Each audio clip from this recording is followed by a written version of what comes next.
Hello everybody, I'm very happy to be with you today, and we will see together how fast is it to create a simulation application using geospatial data with Unreal Engine. So we will start creating a new project from scratch and select the game category. Nothing very special there, we can start with a blank project. In this case, I will use C++ because I'm working with early version of some plugins that need to be compiled, but as soon as the next version of Unreal will be released, it will not be needed anymore. So let's call this project simulation and run the wizard to create everything for you. So I already set up a small folder containing what I want, and I just open my project. In my folder, I have some additional content, a model of a 3D terrain, and the future georeferencing plugin. So I go to content, I copy content to my project, and same for the georeferencing plugin. And for that, I just need to create a plugin folder and paste it there. Once it's done, I just need to open again a simulation project. It will ask me for rebuilding this plugin. I still need to build it because I'm working with an early version of this plugin, but it will be part of 4.27, so this operation will not be needed anymore. Next step is to replace this old sky model with a new sky atmosphere system. So we will start by making some cleanups and keeping on the scene only the floor and the player start. We will remove everything, and now we will have two actors. First being the sun sky system. When you put it on your sky, you need to wait a little bit for the exposure to adjust. You have a consistent sky system which is there. You still notice a black color in the bottom of the screen. It's because you don't have any geometry there. Normally you would add mountain or terrain. If you don't want to have this black color, you just need to add an exponential height fog to your database. And that's all. But we will adjust some settings. First, I want the skylight not to be at the 75,000 lux, but more 120 lux, which is more physically accurate for sun. If I do that and go to the sun sky actor, I can change my time of day, and now my sun is moving in the light. If I go exactly to 18 hours and look at the sun, it's very strange. It's because we have too much indirect scattering.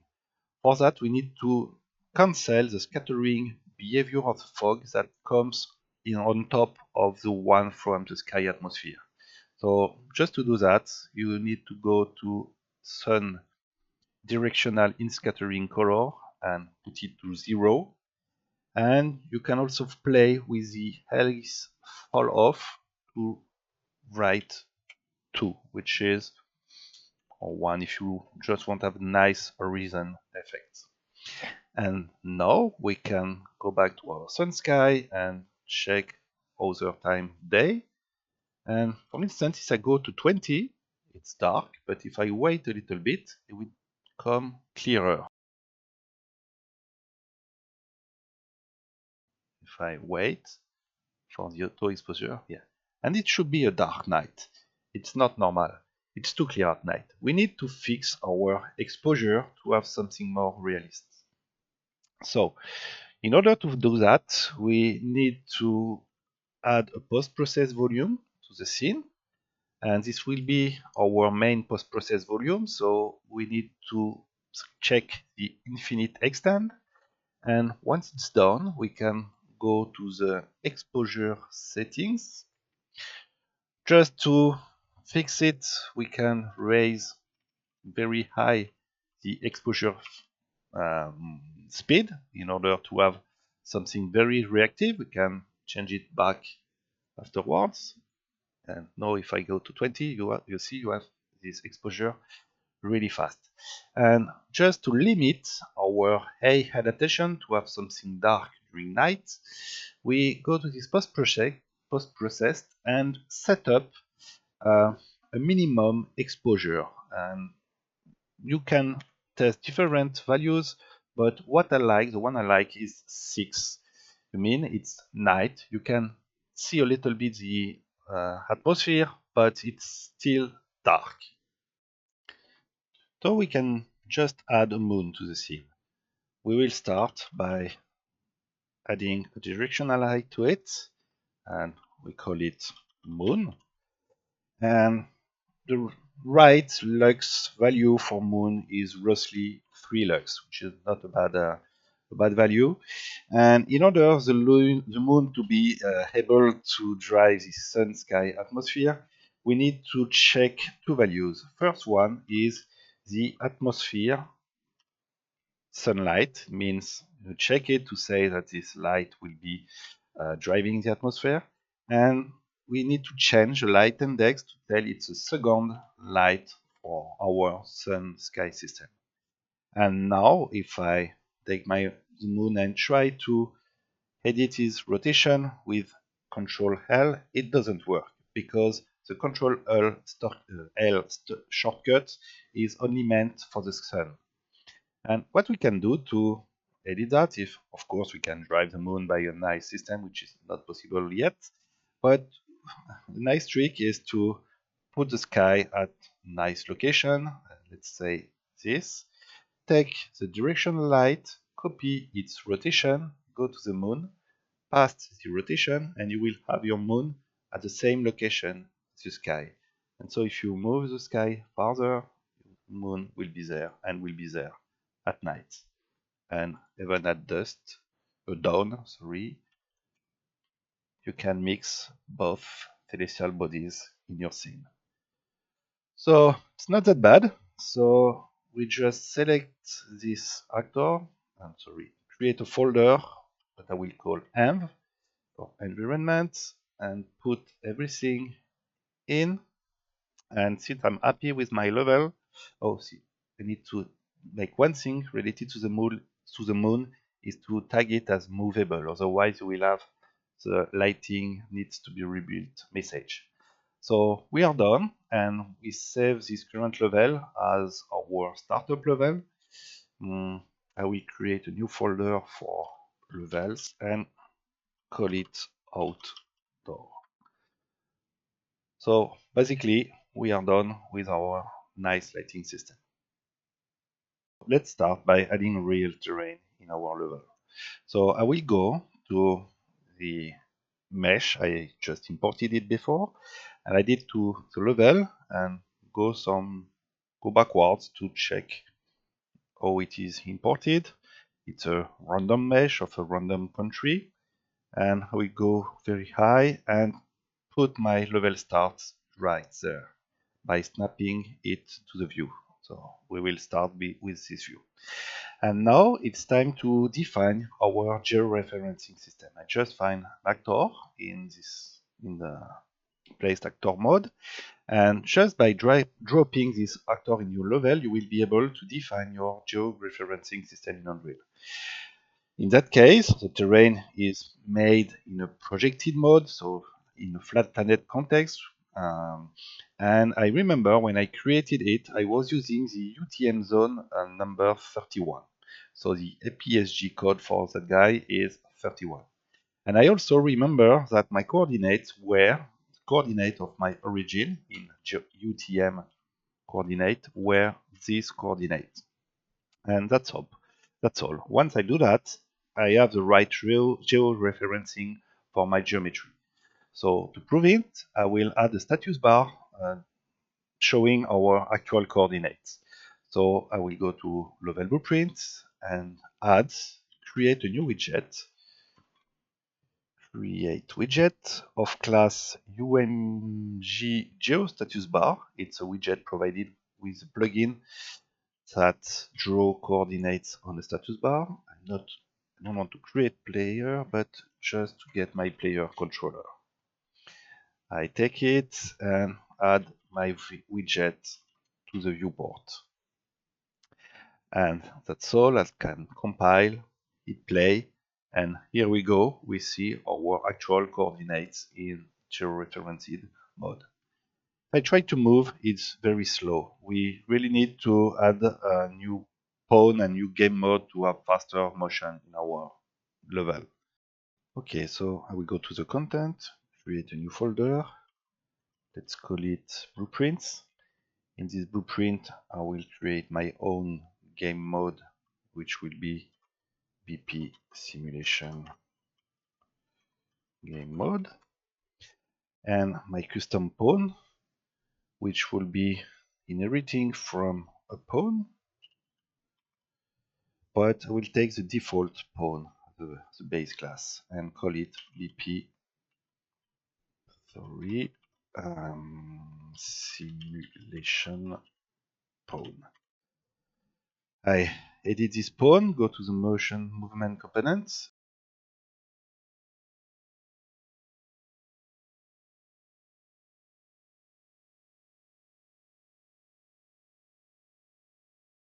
and I'm able to save it.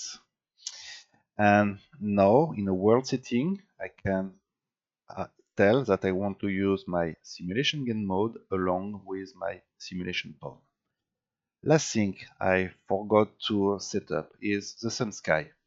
We have put the coordinate for the terrain, but currently the sun sky system is not depending on the georeferencing system. So in order to be consistent, we will have to put there the actual coordinate for your origin. So I also know by converting UTM coordinates to latitude longitude coordinate that this guy will be at this latitude longitude. We are in GMT +1, and see we need an offset of minus 80 coordinate just to have the sun sky north direction. It's not very visible there, but you have the north direction pointing there in the north of the country. That's all. We will notice that there is something strange now. It's because of our exponential 8 fog.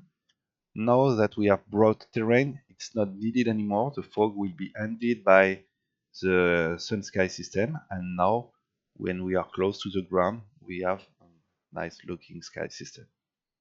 We can press on play, and now we can move very quickly.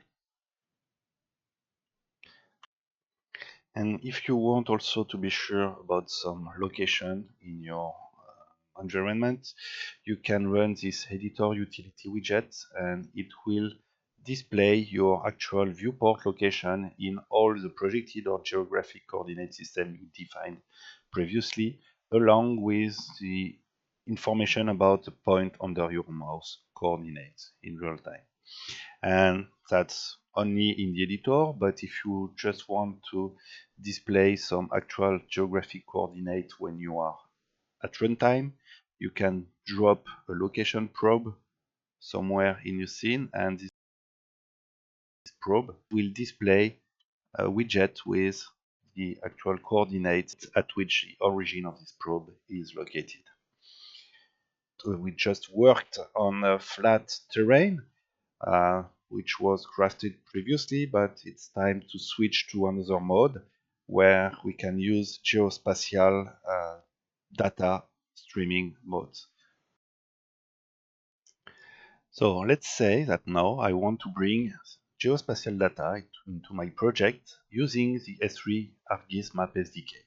So I went to ESRI website, I registered as a user, I downloaded their arcGIS Map SDK, and I just need to copy it to the plugin folder and run my project again and ask it to build it.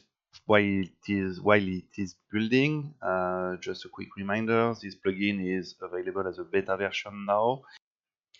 Okay, S3 plugin is there, compile, and you will notice it's activated because you have a new arcGIS map feature. So in that case, I will use a global scene, meaning you are running in round Earth mode, and I decided to go around New York. So I roughly enter the New York latitude and longitude, tell the system I want my camera to be located at 100 meter wide, height.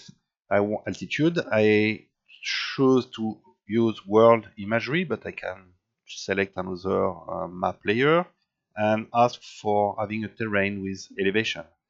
If I do that, I press play and I see I'm now inside my database is streamed from ESRI web server, and I can go to New York and visit Manhattan. Up to now, it's quite rough because we only have the world imagery with the DEM. But with ESRI, it's possible to have to add a lot of additional data layer to the scene. We will see that right now. It's possible in the arcGIS online website to search for datasets. So let's say I want New York buildings. I see every available dataset and I can click on it, and if I'm happy with this one, I just copy its layer link.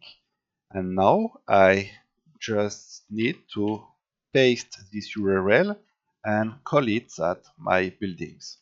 Add layer, and now we have a new layer to the scene.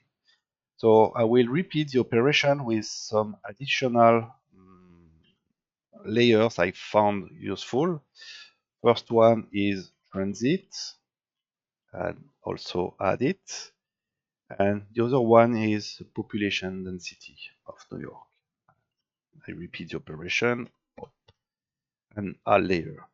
And now I have 3 layers. One thing I need also to change. Remember I started with my raw outdoor terrain, which was in flat planet. Now it's time to switch to round planets. And in that case, my origin is not expressed in Unreal or in UTM or projected system anymore, but it's expressed in latitude and longitude. So in that case, I will also do the same as for the ESRI to make the right location, and I do the same for the sun sky with latitude 40 minus 64. The time zone is GMT minus 5, and with ESRI convention we need to set the sun as 90 degrees. There we go. Let's press play again, and we can go back to New York, and you see the terrain has changed, and now we have additional layer on top of it where we can see buildings, but also the transportation system and the level density level layer. Okay, so my goal is not to make a demonstration of all S3 stuff. It's just to show you how quick it is to bring geospatial data in Unreal and make an Unreal application with this plugin.